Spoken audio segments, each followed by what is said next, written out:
जी दोस्तों, वापस से मैं आ चुका है एक नई वीडियो का। मेरा नाम है राइडन, आप देख रहे हैं एनिमे टॉपिक्स और आज हम आपके लिए लेके आए हैं 10 अपकमिंग एनिमेज ऑफ 2024। अगर आप लोगों को ये वीडियो अच्छी लगे तो प्लीज़ लाइक और सब्सक्राइब करना ना भूलिएगा। इसी के साथ साथ हमारे चैनल पर बाकी वीडियो चेकआउट करेगा। और अब चलते हैं वीडियो पे।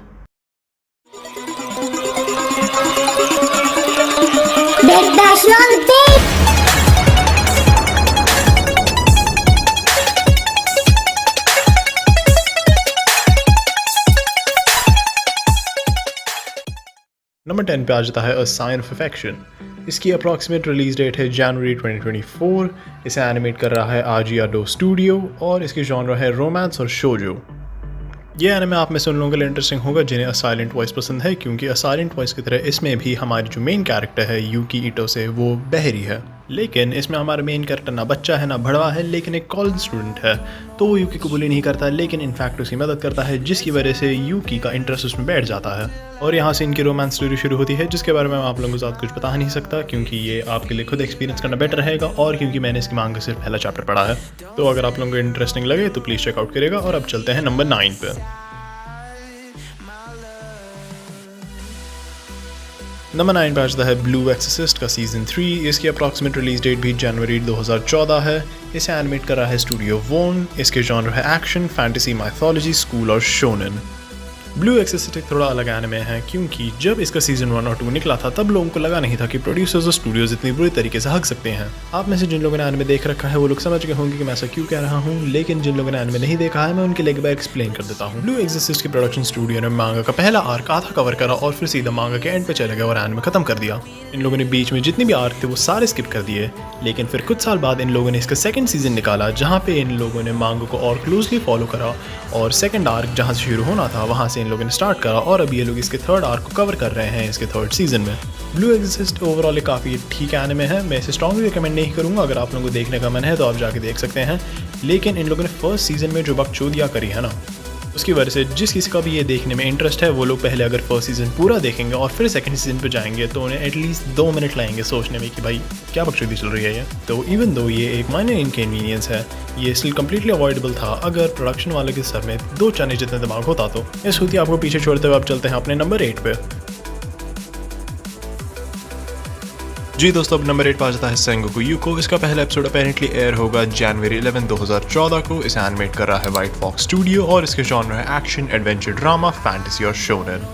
मैं ये तो नहीं कह सकती कि इस एनिमे की स्टोरी बहुत ही इंटरेस्टिंग है, लेकिन एंजॉयबल डेफिनेटली होगी। यहाँ पे हम लोग एक भाई बहन की स्टोरी फॉलो करते हैं जिनका नाम है तामा और जिनका, और उनके एक दोस्त की जिसका नाम है शिनसुके। तामा और जिनका हाफ ह्यूमन हाफ मॉन्स्टर्स हैं और शिनसुके बस एक नॉर्मल इंसान है, लेकिन वो एक स्वॉर्ड्समैन है। इन तीनों की स्टोरी फॉलो करते हैं जैसे लोग मेडिवल जापान के थ्रू ट्रैवल करते हैं, ह्यूमंस और मॉन्स्टर्स से लड़ते हैं और एक ग्रुप को रोकने की कोशिश करते हैं जो ह्यूमंस पे एक्सपेरिमेंट करके उन्हें मॉन्स्टर्स में ट्रांसफॉर्म करने की कोशिश कर रहा है। इस एनिमे के बारे में मैं आपको बहुत बता चुका हूँ। अगर आप लोगों को इंटरेस्टिंग लगे तो आप इसकी मांगा पढ़ना अभी से शुरू कर सकते हैं, वरना जैसे मैंने कहा जनवरी 11, 2024 से इसके एपिसोड निकलना शुरू हो जाएंगे। तो अब चलते हैं नंबर 7 पे। नंबर 7 पर आ जाता है योजो सेंकी का सीजन 2। इसके लिए हमारे पास की अप्रॉक्सीमेट डेट नहीं है कि इसके एपिसोड कब निकलेंगे। इसे एनिमेट कर रहा है नट स्टूडियो। इसके जॉनर है एक्शन, फैंटेसी, इसेकाई और मिलिट्री। योजो सेंकी मेरे पर्सनल फेवरेट एनिमेज में से एक है, क्योंकि इसकी स्टोरी भाई बस सठियाई हुई है। इसकी स्टोरी जहर है। जिन लोगों ने नहीं देखा है मैं उन लोगों के लिए क्विक सिनॉप्सिस दे देता हूँ। हमारी स्टोरी का मेन कैरेक्टर एक कॉर्पोरेट मिडिल एज बंदा है, ठीक है, एक ऑफिस वर्कर है जिसका मर्डर हो जाता है। फिर वो एक दूसरी दुनिया में रीइनकार्नेट होता है as a blonde blue eyed German loli, ठीक है। इस दुनिया में मैजिक एग्जिस्ट करता है और इसे वर्ल्ड वॉर 2 में पार्टिसिपेट करना पड़ता है, नहीं रुक जाओ, वर्ल्ड वॉर 1 में पार्टिसिपेट करना पड़ता है जर्मनी के साइड से। सुन के इसको प्लॉट पकचोद लग रहा होगा, लेकिन एक मस्ट वॉच आने में है, डेफिनेटली रेकमेंड करूंगा आप लोगों के लिए। तो अगर आपका मन करे तो प्लीज़ चेकआउट करिएगा। इसके एक सीज़न है और एक मूवी है, और सीज़न 2 मूवी के बाद कंटिन्यू होता है। तो अब चलते हैं अपने नंबर 6 स्पॉट पे।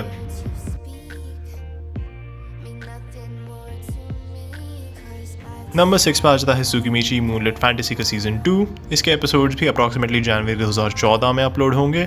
इसे एनिमेट कर रहा है स्टूडियो जेसी स्टाफ। इसके जॉनर है एक्शन, एडवेंचर, कॉमेडी, फैंटेसी और इसेकाई। मूनलिट फैंटेसी के सीजन 1 मेरे काफ़ी अच्छा लगा था, क्योंकि ये हमारे नॉर्मल इसेकाई एनिमे से थोड़ा अलग है। जहाँ पे हमारा नॉर्मल इसेकाई में एक ट्रक अपने मेन कैरेक्टर को ठोकर दूसरी दुनिया भेज देता है, जहाँ पे भगवान इसकी फिर गांड चाटता है, उसे 10 अलग पावर्स दे देता है, 10 अलग रंडियाँ दे देता है और 10 दुश्मन दे देता है अपना नाम बढ़ाने के लिए। यहाँ पे यहाँ पे हमारे जो मेन कैरेक्टर के पेरेंट्स हैं वो दूसरी दुनिया से हैं और उन्होंने एक डील बनाई थी गॉड के साथ इस दुनिया में आने के लिए, और इस डील की वजह से अब मेन कैरेक्टर को दूसरी दुनिया में जाना पड़ेगा गॉड की मदद करने के लिए। लेकिन यहाँ पे जो गॉडेस है वो रंडी है और मेन कैरेक्टर सिंस अच्छा दिखने वाला नहीं है, मतलब नॉर्मल दिखने वाला है भाई, बुरा दिखने वाला नहीं है, ये बस भड़वी है। मैं आप लोगों को थोड़ा समझाता हूँ, गॉडेस ऐसी रंडी है ना भाई, अगर मुझे दिवाली पे डिस्काउंट मिले ना तो भी ना छोड़ूं मैं इसे। तो वो हमारे मेन कैरेक्टर को उसके लुक्स की वजह से दुनिया में अकेला छोड़ देती है और फिर उसे अपने आप से इस दुनिया में अपनी जगह बनानी पड़ती है, और इसलिए मेरे हिसाब से काफ़ी अच्छा एनिमे है।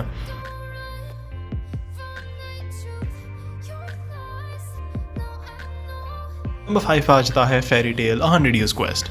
इसके लिए हमारे पास ऑलमोस्ट कोई इन्फॉर्मेशन नहीं है, हमें कोई आइडिया नहीं कि इसके एपिसोड्स अप्रॉक्सीमेटली कब निकल सकते हैं, हमें कोई आइडिया नहीं कि कौन सा स्टूडियो से एनिमेट कर रहा है। लेकिन जहाँ तक जॉनरास की बात है, इसके जॉनरा है एक्शन, एडवेंचर, फैंटेसी और शोनेन। फेरी टेल के बारे में मुझे आप लोगों को कुछ ज़्यादा बताने की ज़रूरत नहीं है, जिन लोगों ने देखा है उन लोगों को तो स्टोरी पता ही होगी, लेकिन जिन लोगों ने नहीं भी देखा है उन्हें भी एटलीस्ट एक आइडिया है कि फेरी टेल की बेसिक स्टोरी क्या है। लेकिन बहुत से लोगों को फेरी टेल देख के सालों हो चुके हैं, तो मैं इसके लिए एक बेसिक रिकैप दे देता हूँ। फेरी टेल सिर्फ हमारे एनिमे का नाम नहीं, लेकिन एनिमे के अंदर एक एडवेंचरस गिल्ड का नाम भी है। इस गिल्ड के मेंबर्स हमारे मेन कैरेक्टर्स हैं लूसी, ग्रे, अर्जा, वेंडी, हैप्पी, शार्ल्स और नात्सू।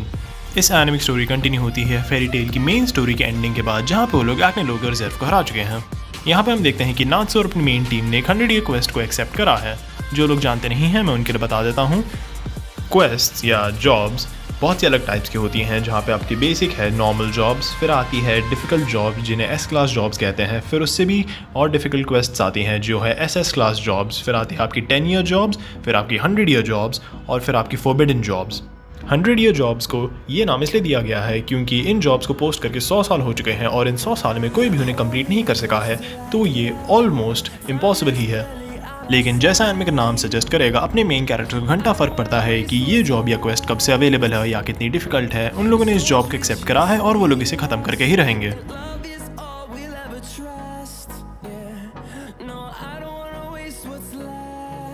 नंबर 4 पे आ जाता है मार्शले। इसके भी एपिसोड्स अप्रॉक्सीमेटली जनवरी 2024 में रिलीज होंगे। इसे एनिमेट कर रहा है A1 पिक्चर्स। इसके जॉनरा है एक्शन, कॉमेडी, फैंटेसी और शोनेन। जब भी मार्शले की बात चलती है लोग हमेशा उसे ब्लैक क्लोवर से कंपेयर करने लगते हैं, और हाँ मैं मानता हूँ कि दोनों का बेसिक स्टोरी का सेटअप सेम है, जहाँ पे दो मेन कैरेक्टर्स हमारे एक ऐसी दुनिया में रहते हैं जहाँ पे मैजिक ही सब कुछ है, लेकिन उनके पास खुद मैजिक नहीं है। लेकिन अगर आप मार्शले का फर्स्ट एपिसोड भी देख लेंगे तो आप समझ जाएंगे कि ये दोनों बहुत ही अलग एनिमे हैं, और ये मेनली इसलिए है क्योंकि जहाँ पे ब्लैक क्लोवर अपने आप को बहुत ही सीरियसली लेता है, मार्शले थोड़ा ज़्यादा कॉमेडी पर फोकस करता है।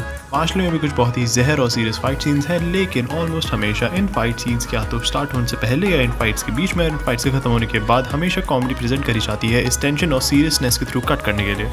और यही एक्शन, सीरियसनेस और कॉमेडी के बीच का बैलेंस है जो मेरे हिसाब से मार्शले को इतना अच्छा एनिमे बनाता है। तो अब चलते हैं नंबर 3 पे।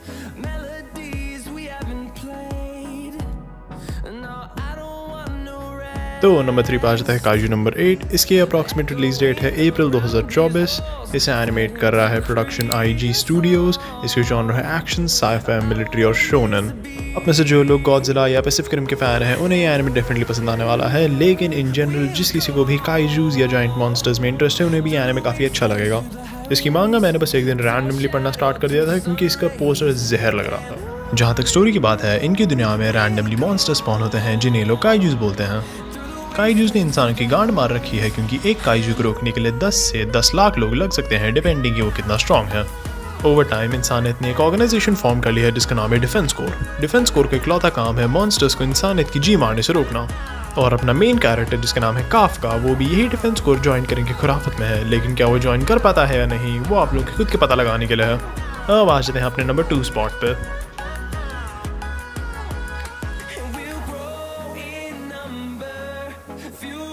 अब नंबर 2 पे आ जाता है क्लासरूम ऑफ द एलीट। इसके एपिसोड्स भी अप्रॉक्सीमेटली जनवरी 2024 में अपलोड होंगे। इसे एनिमेट कर रहा है लेयरशेयर स्टूडियोज। इसके जॉनर है ड्रामा, सस्पेंस, साइकोलॉजिकल और school. Classroom of the elite के बारे में बताने के लिए मेरे पास आपके लिए ज़्यादा कुछ है नहीं। इसकी स्टोरी काफ़ी सिंपल है। Main character high school join करता है, सब लोगों को दिखाते हैं इसको लोड़ा लसन कुछ इंटरेस्ट है कुछ भी करने में, फिर सबकी गांड मार लेता है। मेरे हिसाब से एक अच्छा साइकोलॉजिकल एनिमे अपने ऑडियंस को आउटस्मार्ट करने की कोशिश करता है, लेकिन क्लासरूम ऑफ द एलीट बस सीधा सीधा लोगों का चूतिया काट रहा है। यहाँ पे चीज़ें हो जाएंगी और फिर हमें बस बताया जाएगा अच्छा हाँ भाई ये करा था मैंने, है ना, ये करके मैंने प्रॉब्लम सॉल्व करी थी, और फिर हमें दिखाया जाएगा कि उसने एग्जैक्टली करा क्या था। तो अगर आप कोई साइकोलॉजिकल एनिमे ढूंढ रहे हैं जो आप बस हल्के में देख सकते हैं तो क्लासरूम ऑफ द एलीट एक डेफिनेट रिकमेंडेशन है, लेकिन अगर आप एक सीरियस साइकोलॉजिकल एनिमे देखना चाहेंगे तो आप गलत जगह आ चुके हैं। तो आखिरकार हम पहुंच चुके हैं नंबर 1 स्पॉट पे, लेकिन नंबर 1 पे जाने से पहले हमारे कुछ ऑनरेबल मेंशंस। सबसे पहले हमारा आ जाता है जॉबलेस रीइंकार्नेशन का सीजन 2 का पार्ट 2, फिर आ जाता है टू योर इटर्निटी या टू यू द इमॉर्टल का सीजन 3, फिर है डीमन स्लेयर का सीजन 4, ब्लू लॉक का सीजन 2 और आखिरी में मेरा पर्सनल फेवरेट वन पंच मैन का सीजन 3।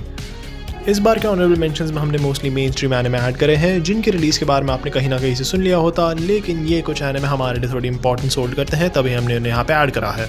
तो अब बिना किसी रुकावट के चलते हैं नंबर 1 पे। जी दोस्तों, तो अब हम पहुंच चुके हैं नंबर 1 स्पॉट पे, जहां पे आता है 2024 का मोस्ट एंटिसिपेटेड एनिमे जो है सोलो लेवलिंग। इसके एपिसोड्स भी अप्रॉक्सीमेटली जनवरी 2024 में रिलीज होंगे। इसे एनिमेट कर रहा है A1 पिक्चर्स और इसकी जॉनर है action adventure fantasy. Solo leveling की स्टोरी मेरे हिसाब से काफ़ी अच्छी है और मैं चाहूँगा कि आप सब उसे फर्स्ट हैंड अपने आप से एक्सपीरियंस करें, तभी मैं उसकी स्टोरी की बात यहाँ पे नहीं करने वाला। लेकिन एक पॉइंट है जिसमें मैं फोकस लाना चाहूँगा। अपेरेंटली सोलो लेवलिंग के एनिमे में ये लोग संग जिन वू, जो एक कोरियन कैरेक्टर है, उसे ये लोग एक जापानीज़ कैरेक्टर बना रहे हैं और कुछ आर्टिकल स्टेट कर रहे हैं कि यहाँ तक उसका नाम भी चेंज कर दिया जाएगा। अभी तक ये चीज़ें कम्प्लीटली कन्फर्म नहीं है, मैं ये कुछ आर्टिकल्स के बेसिस पे कह रहा हूँ, लेकिन जब कभी भी किसी मांगा या नॉवल को एनिमे में कन्वर्ट करा जाता है, हमेशा जो सोर्स मटेरियल है उसे मेरे हिसाब से क्लोजली फॉलो करना चाहिए। अब सोलो लेवलिंग के केस में ज़्यादा दिक्कत की बात इसलिए है क्योंकि जापान और कोरिया एक बहुत ही टेंस हिस्ट्री शेयर करते हैं, जहाँ पे जापान ने कोरिया को 1910 से 1945 तक ऑक्यूपाई कर रखा था। जी हाँ, दोनों वर्ल्ड वॉर्स के टाइम पे जापान ने कोरिया को ऑक्यूपाई कर रखा था और इस दौरान जापान ने जो भाई बकचोदियाँ बोल लेते हैं करी है ना, उनकी वजह से आज तक जो कोरिया की ओल्डर जनरेशन है उन्हें जापानीज़ लोग पसंद नहीं हैं। और इसी रीज़न से जिन लोगों ने बहुत सी मानवास पढ़ी है उन्होंने नोटिस करा होगा कि अगर एक मानवा मॉडर्न सेटिंग में है तो मोस्ट लाइकली जापान ही होगा जो कोरिया के या तो अगेंस्ट है या कोरिया को ठगने की कोशिश कर रहा है। और ये सब जो हमें देखने को मिल रहा है वो इस पिछली जनरेशन के इन्फ्लुएंसेस नई जनरेशन पे। तो इवन दो इस हेट को परपेचुएट करने से किसी का फ़ायदा नहीं हो रहा है, जापानीज़ प्रोडक्शन स्टाफ को मेरे हिसाब से सोर्स मटेरियल को स्ट्रिक्टली फॉलो करना चाहिए। लेकिन सिंस मैं इस एनिमे का एक सेकंड सीजन देखना चाहूँगा, जो चेंजेस ये लोग कर रहे हैं वो पॉसिबली व्यूअर्स के लिए एक बेटर एक्सपीरियंस प्रोवाइड कर सकते हैं।